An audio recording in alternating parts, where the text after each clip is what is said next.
Hello and welcome to She Makes News. It's Friday, March 29. I'm your host, Kimberly Finesse, and this is your weekly wrap-up for regional women in Australia. Before we begin, I would like to dedicate this episode to Britt Abraham from Unlax Candles. In fact, I could dedicate the first 3 episodes to Britt, who each week would comment on our Instagram posts with news and events that made the show.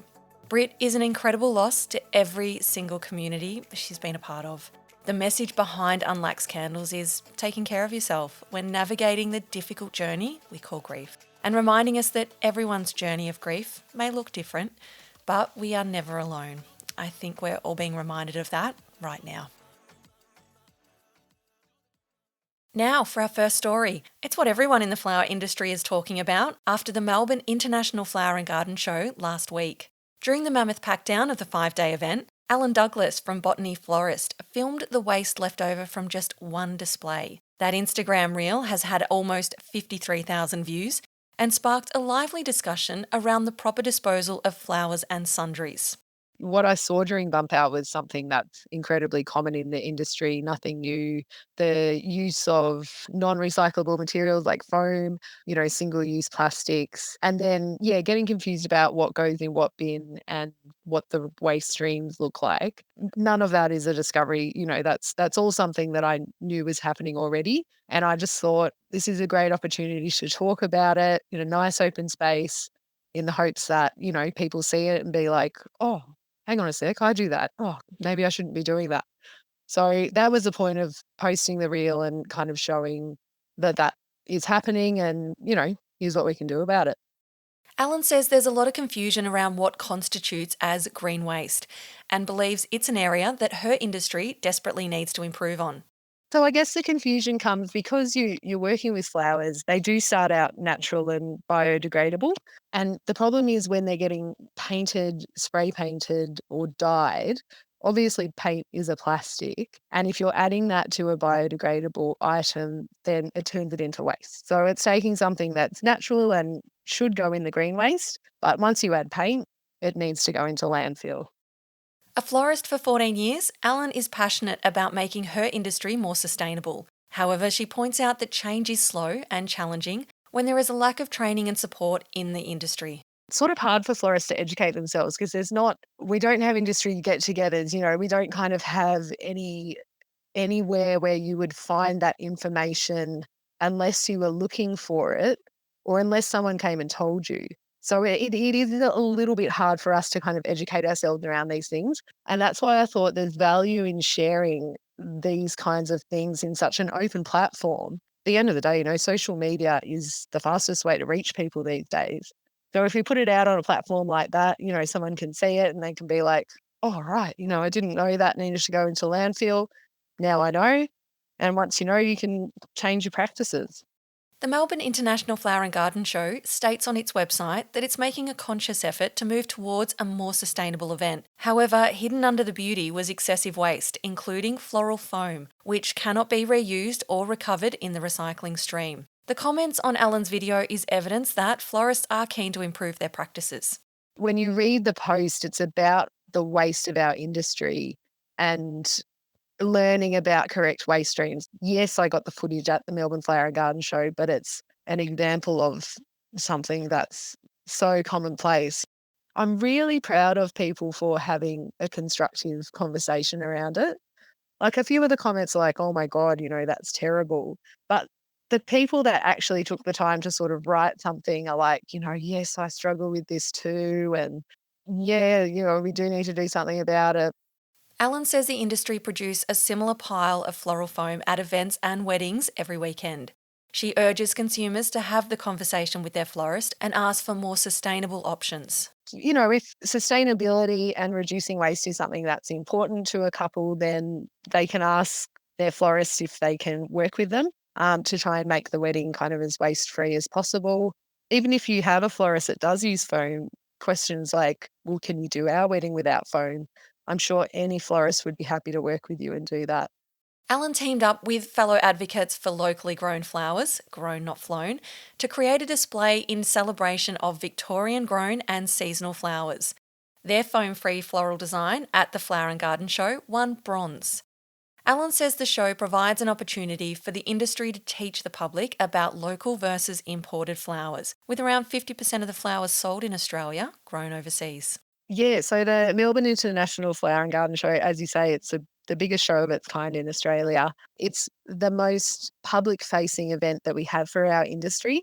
So to be able to put locally grown and seasonal flowers on display like that and create a design that taught the public about local versus imported flowers was so important. And it was such a great opportunity to start that conversation about, oh, when I buy flowers, what am I buying? Where do they come from? Is it important to me? What do seasonal flowers look like? I think, yeah, it was a really good opportunity to do that. This week, South Australia announced its winner of the AgriFutures Rural Women's Award.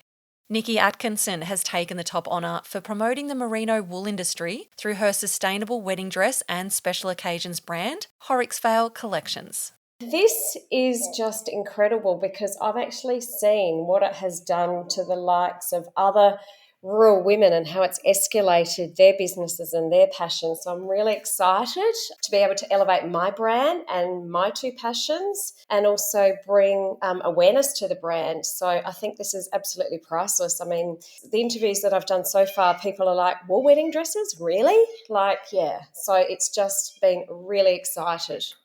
Nikki has won a $15,000 grant from Westpac, which she will use to see more couples say yes to a wool dress, both here in Australia and in the UK. I am employing a PR company and I want them to put me in front of the right audiences and also in the right platforms because we're talking weddings. So it's lovely that I get followers and people that want to follow my journey, but I'm selling wedding dresses, so I need to be in front of the right audience. And I think that is really hard and because it's such a niche. And I'm hoping that they can also introduce me to influencers because influencers are a massive thing in fashion now. So, and to be the right influencers so that I can create and grow this brand. That's what I want to do with part of it. And then the other part, this is really taking me out of my comfort zone, but I am actually going off to Harrogate in England and flying the woolly flag for Horrocks Collections in Australian Merino Wool at a expo in early August, and hoping to get wholesale clients internationally so that you can see Horrocks Collections in the bright lights of New York City and Paris and Dubai and, just in that different space. Nikki sold her bridal boutique in Adelaide to marry her wool grazier husband and move to the family property in the Flinders Ranges. She is on a mission to champion fine merino wool as an innovative and sustainable alternative. I've always known that wool is an amazing fibre, and I've always known that in a wedding dress it would be perfect. And in fact, when people see my dresses, they have no idea they're wool because they just look like any other dress. But wool is only 1.3% of the textile industry, which is just ridiculous. So I want to increase this market space, and I'm doing it in an innovative and sustainable way, so in a space that's never been done before. And I do want brides to consider merino wool because it's a sustainable fibre. So, for example, one polyester wedding dress is the same amount of emissions of what two people create in 1 year. And that's shocking, but it's fossil fuels. So if I can increase the awareness of Australian merino wool, this fabulous fibre, and I'm getting other designers to use it and it's seen everywhere, then I'm doing my job. Nikki will now go on to represent South Australia at the awards gala dinner and national announcement in Canberra later this year, where the national winner will be awarded an additional $20,000 from Westpac and the national runner-up an additional $15,000. Now, let's dig into some headlines with award-winning app Grown Not Flown. It's like a farmer's market in your pocket. Regenerative Psychology, based in Holbrook, New South Wales, has a new psychologist on board. The business offers a comprehensive range of services, including an employee assistance program, preventative wellness coaching, an engaging online wellness program, along with training solutions and executive coaching. Farm Life Fitness are hiring qualified fitness instructors that can teach live at 6 a.m. and or possibly a PM class, Australian Western Standard Time. Farm Life Fitness provides education, community building, one-on-one coaching, and online fitness programs available live and on demand. The community membership is tailor-made by and for women immersed in the Australian farming lifestyle. Podcast host Skye Manson is hosting a workshop that helps bring to life the story behind your brand through newsletters and clever content creation. This immersive half-day event will be held on May 17 at the Collective Grenfell, which is an absolutely incredible co-working and event space in rural New South Wales. Australian author and voice of the Outback, Fleur MacDonald, is launching a new book, Shockwaves. The suspense novel will be available on April 3. Fleur has sold over 850,000 copies of her books, and when she's not writing, she is loving the rural lifestyle on more than 4,000 hectares in Western Australia. Mandy Walker has been named the winner of the 2024 Western Australian AgriFutures Rural Women's Award. Mandy, who co-owns Walker's Diesel Services, has developed a game-changing business model for other wheatbelt engineering enterprises. And still with the Rural Women's Award, New South Wales ACT have announced their finalists being Rebecca Keeley, Ray Canopic and Ruby Reithmuller. And finally, Handmade Canberra is on April 6 and 7. You will find a lot of rural and regional businesses making the trek to the capital of Australia. Entry into the market is free, so if you're in the area, drop in, meet the makers, hear their stories, and definitely take something home that is authentically Australian made.